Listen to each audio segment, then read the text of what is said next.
texting, filming, driving, eating. What else could I do? Oh yeah, I could flick my knife for a while. What could possibly go wrong?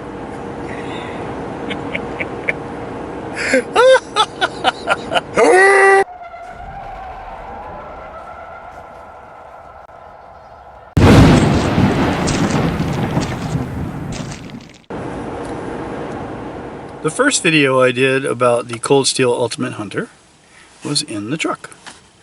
And I said that I generally don't do that sort of thing, but I find myself with some downtime and it's too freaking cold to stand outside. It's 9, so I thought, let's revisit, and I hate that word, the Cold Steel Ultimate Hunter. The last video I did was about the two Ultimate Hunters that I still have, the black one and the orange one with the blade and handle swap going on, which leaves me with a drawer of parts. And if you look at the thumbnail for that video, you'll see all those parts. Well, that's an entire knife. It doesn't make sense to have a bucket full of parts when I could just assemble a knife. So I'm going to do that, but with a twist. One of the comments that I got on that last video was from a guy who has the older version, black handle, with the CTS XHP, that he says he would never give up. But he did do a couple of little modifications to it, one of which was a slight finger choil before the actual edge between the handle and the blade. I'm not going to do that, but he did have a great suggestion. He flipped his thumb stud. Now, if you're not familiar with this, the thumb studs on the Ultimate Hunter are not symmetrical. There is a fat side, or a long side, and a shorter side. The longer side is set up for right-handed use. Forgot this was in my pocket. See? This one is longer. Okay, so that's cool. I mean, I get it.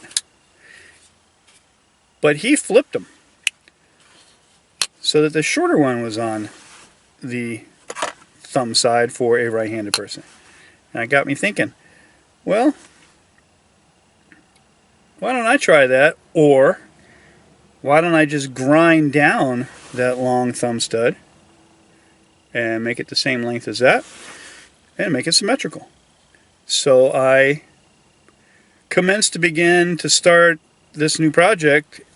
I took the thumb stud out of that spare blade that I have. Here it is. A little closer perhaps.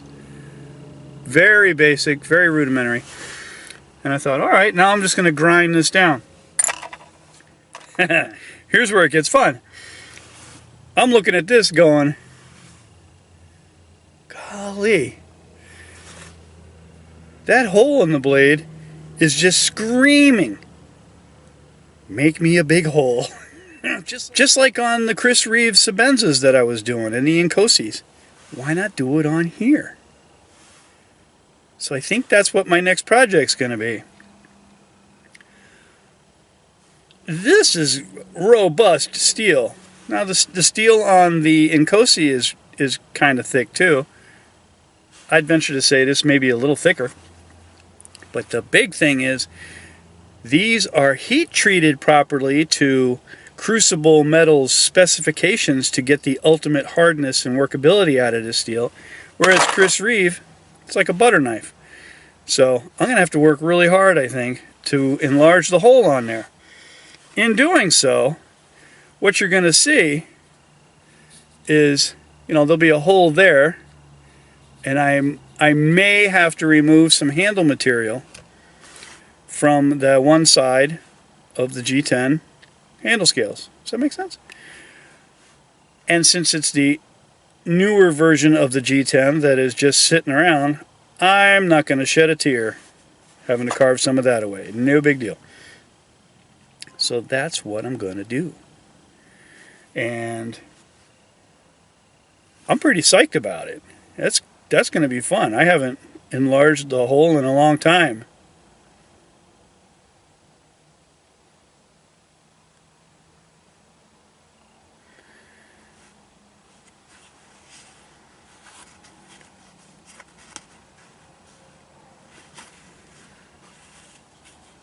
Has it been that long?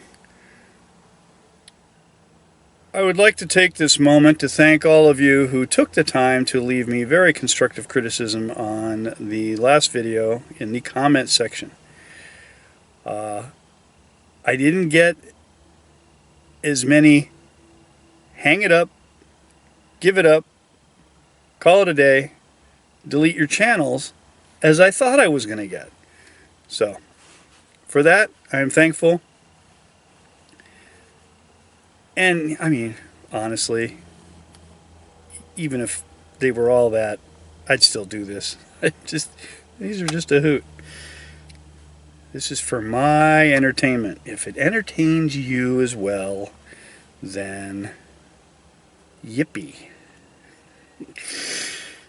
But the fit and finish on all of the parts for the old version are just, I don't know, maybe 5% finer, a little smoother.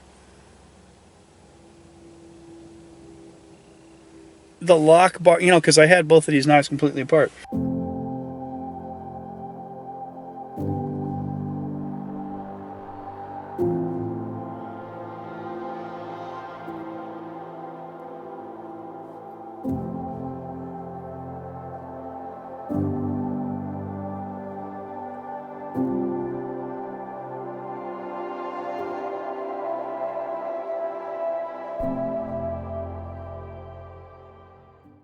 The lock bar, the screw heads, the spacer, the butt spacer. Everything's just refined maybe by about 5% better. I don't know. Maybe they were just having a really good day when they made this knife. But the big things, again, I'm revisiting. This G10 just has such a great texture. I wish it was on this one. I mean, this has some texture to it and it is nice, but I just wish it had that grittier texture. But this blade, I think, is way cooler than, you see that didn't open, than this blade. But until I take them both out into the field and perform all of my very highly scientific tests, I'm not going to know which steel holds up better. So I cannot report that to you yet. I will be able to do that at some point in the future. It will probably be in the spring, because these old hands don't like the cold, and it makes it hard to practice guitar. I don't want to get all mushy on you guys or anything like that. I mean, you know, that's kind of weird. But thanks for watching. Appreciate it. See you next time. This is me smiling.